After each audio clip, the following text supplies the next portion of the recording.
La radio sur les rails, un projet qui roule en partenariat avec la communauté de communes de la vallée de Chamonix, SNCF Voyageurs TER Auvergne-Rhône-Alpes et la région Auvergne-Rhône-Alpes.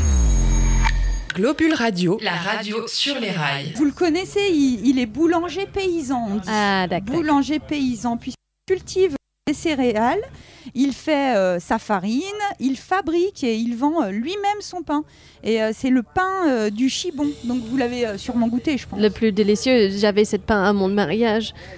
Ah oui? Ah ouais, c'est le meilleur pain dans toute la vallée. Ouais, moi j'aime beaucoup ce pain aussi. On va lui demander tout à l'heure, mais peut-être qu'il monte à Tacona, parce que Gérard, il est aux Ouches, donc il va peut-être nous rejoindre plutôt à Tacona. Alors on est super content de l'accueillir. Et puis je vais quand même finir mon grand merci que je voulais faire à nos partenaires, parce qu'ils nous font confiance, ils nous permettent de vivre cette expérience. On est trop content d'être là en direct depuis le Mont Blanc Express. Merci donc à la région Auvergne-Rhône-Alpes, première partenaire de l'événement. Merci à la communauté de communes de la vallée de Chamonix, puisqu'elle finance cette opération. Merci à SNCF Voyageurs. Et puis vraiment, merci aux équipes du Mont Blanc Express qui nous accueillent toujours avec beaucoup de chaleur dans leur train. On a des petits emplacements réservés, là on se sent un peu comme les stars. Et tout de suite, Gérard, alors t'es monté au Bosson, ou je savais plus si tu montais au Bosson ou à Tacona avec nous? Voilà, donc bonjour à tout le monde. Donc effectivement, je suis monté au Bosson. Donc là, j'ai pu faire ce matin tout ce que j'avais à faire, m'occuper de mes bêtes. Et là, j'ai un petit moment à partager avec vous. Alors, t'es levé depuis quelle heure, dis-nous? Non, là, le jeudi, c'est tranquille. Je ne fais pas de pain.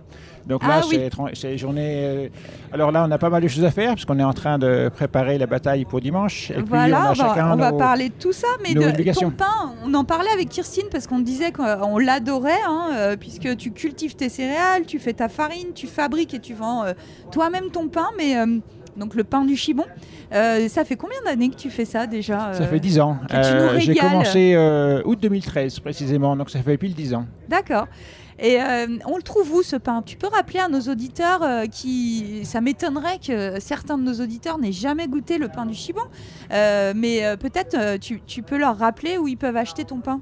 Alors, donc je vends mon pain 4 jours par semaine, à chaque fois en après-midi. Le mardi, je suis sur le parking Carrefour à Chamonix de 16h30 à 19h. Le mercredi, nous organisons un marché de producteurs à la ferme aux Ouches, donc au 427 route du Pont, de 15h à 19h. Le vendredi, je suis à Servos, donc demain, de 16h30 à 19h à côté de l'église.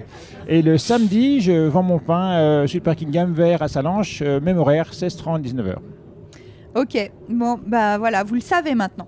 Donc j'ai invité Gérard aussi parce que dans le train, donc dans le Mont Blanc Express, parce qu'il est aussi éleveur de vaches, donc des vaches d'Érins. C'est la race de vaches de montagne par excellence. Elle est principalement élevée dans la chaîne des Alpes, entre la Suisse, l'Italie et la France. C'est une race de petite taille, il paraît, 1,20 m au garrot à peu près. Oui, alors en gabarit, ce ne sont pas des vaches très grandes. C'est vraiment une vache adaptée à la montagne, donc de très bons sabots noirs, de corpulence assez forte, puissante et qui ont très bons pieds. On peut les faire marcher en montagne sans problème. Elles sont très adaptées à ce milieu alpin. D'accord, donc toi tu en as combien de vaches d'Érins? Entre 15 et 20, en comptant les veaux et l'ensemble des bêtes. Donc, Et j'ai vu une petite photo trop mignonne sur ton Facebook.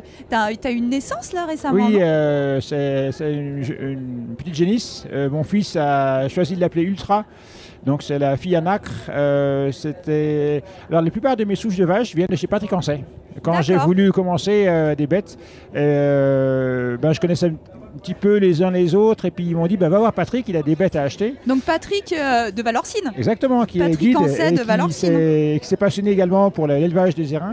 Et donc je lui ai acheté chez lui mes premières bêtes. Et donc Nacre, la mère de petits veaux, vient de chez lui, c'était la fille à Crapule. Crapule, alors Crapule, c'est qui Crapule? Crapule, c'est la grand-mère, c'était une vache qu'il était allé acheter en Suisse. C'est une toute première vache qu'il a achetée, une très très bonne souche qui vient de Suisse, il a déjà payé quelques sous à l'époque. Et Patrick, avec un peu de fierté, me disait, c'est une vache, elle m'a à chaque fois ramené une sonnette. Pas forcément reine, mais toujours ramené une sonnette au match auquel il l'a présenté. D'accord. Et donc ce combat de reine, donc c'est un moment important, j'imagine, pour vous éleveurs. Pour nous, voilà, en plaisantant, je discutais avec mes clients hier, ils me demandaient alors t'es parti en vacances. Et je lui disais en présentant en fait que mes vacances à moi, c'est dimanche. Voilà, c'est un jour de fête pour nous vraiment. C'est un jour de partage, de se retrouver. On est content de se retrouver. On plaisante, on rigole, on casse la croûte ensemble. Après, il y a un petit peu de concurrence parce que, en plaisantant, parce que du coup, on sait les valeurs de nos bêtes, on voit comment elles ont poussé, on porte un peu d'espoir. On dit, je pense que cette année, elle va bien lutter. Après, le jour J, ce sont les vaches qui décident. Mais oui, pour nous, c'est un jour de fête. Ouais, parce que des fois, elles n'ont pas envie. Hein. Il faut que ce soit leur jour, voilà. Donc ça commence déjà à la sélection des bêtes. On sélectionne les souches qui nous plaisent en conformation, en combativité.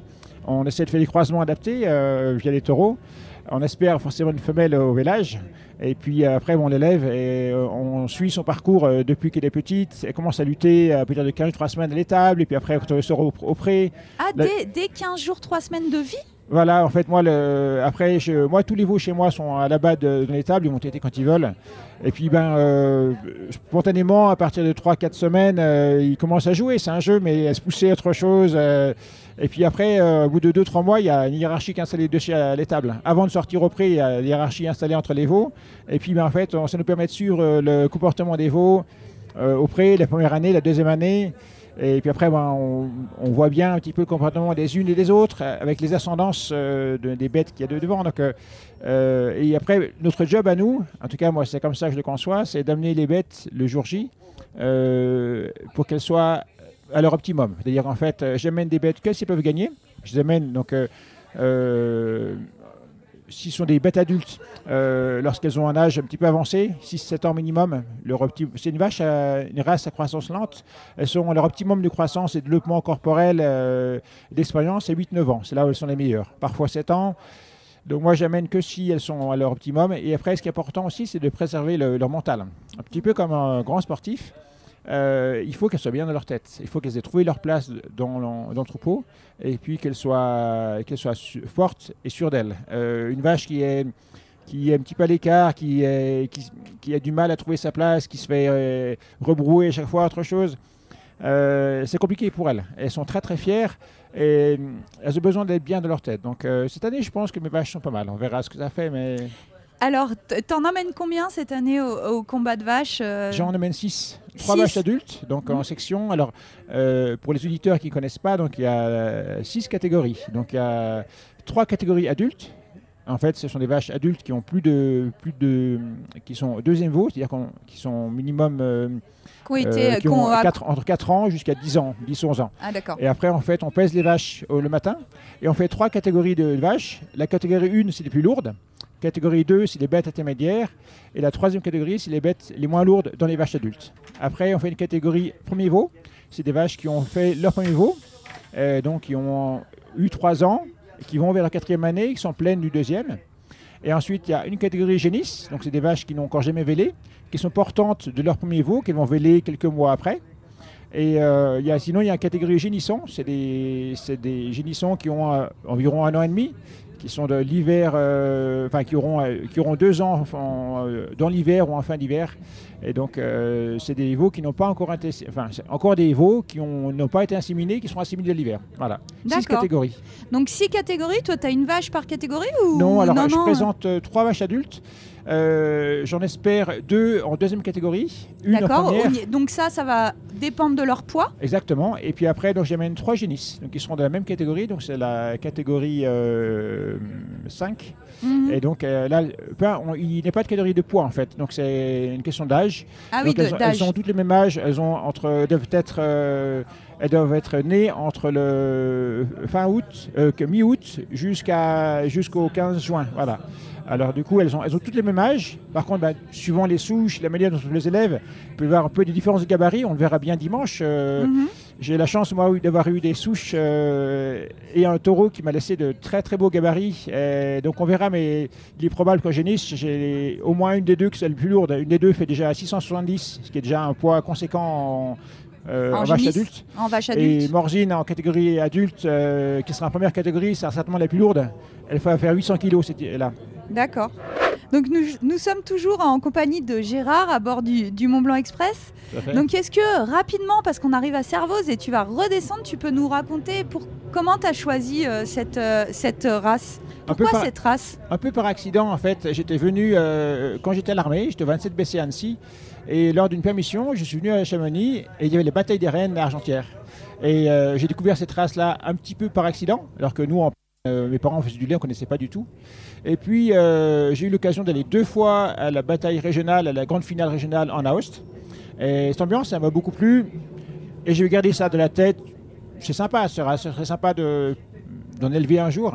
Et puis quand j'ai eu l'opportunité de racheter la ferme de Pascal Payot aux Ouches, ça s'imposait presque naturellement en fait. Dans mon projet, donc, c'était de faire du pain et de vivre de mon activité pain. Et puis comme j'avais une table à côté, tout de suite j'ai décidé d'y mettre des noirs. Et donc c'est là où le premier hiver, quand je me suis installé en 2013, j'avais pas de bêtes. Donc en fait c'est Marc Ouvry-Buffet qui est de Servos, qui est l'un des 2 organisateurs de la bataille de dimanche, qui n'avait pas d'étable pour ses brebis. Et je lui ai hiverné ses brebis. Et puis après du coup j'ai cherché des bêtes à acheter. Il fait va voir Patrick Conseil, je crois qu'il a des bêtes à acheter. Et c'est comme ça que j'ai acheté mes premières bêtes chez Patrick. Puis après, il m'en a mis en pension. J'ai gardé les veaux pour la pension et c'est des femelles. Et puis voilà. Puis en fait, et après, le problème, c'est que quand on a commencé à élever des bêtes des érins, on a du mal à revenir sur une autre race. Ouais, j'avais un éleveur des Ouches, Monsieur Choupin, qui m'avait dit une fois qu'il avait la même relation avec ses vaches qu'avec ses chiens, que c'est vraiment une race, la race des Reims, qui est une race attachante, hyper fidèle, qui te reconnaît, quoi. C'est vrai que c'est ce qui est exceptionnel. Autant elles sont dures entre elles, mais autant elles sont proches de nous. Elles nous suivent, elles reconnaissent la voix, elles reconnaissent la voiture. Moi, je suis tout seul à les élever, les déplacer. Je les appelle, elles me suivent comme un chien. C'est sans propre. Non, il y a vraiment une relation très, très particulière avec ces bêtes. Et elles sont très reconnaissantes. Et c'est vrai que on s'investit beaucoup pour cette race aussi par rapport à ce qu'on partage avec ces bêtes, vraiment. Et en tout cas, on arrive à Servoz, donc toi tu vas redescendre pour rejoindre les Ouches et la route du Pont. C'est ça. Et je te remercie beaucoup d'être venu dans le train avec nous. Et puis surtout, bonne chance à Morzine, à Ligurie, à Joras, à Renette, à Raclette et à Shine qui participent au combat des rennes ce dimanche 24 septembre. Merci Gérard. Merci à vous et puis on vous attend tous avec grand plaisir ce dimanche pour participer à cette fête. Allez, rendez-vous est pris. À bientôt, au revoir.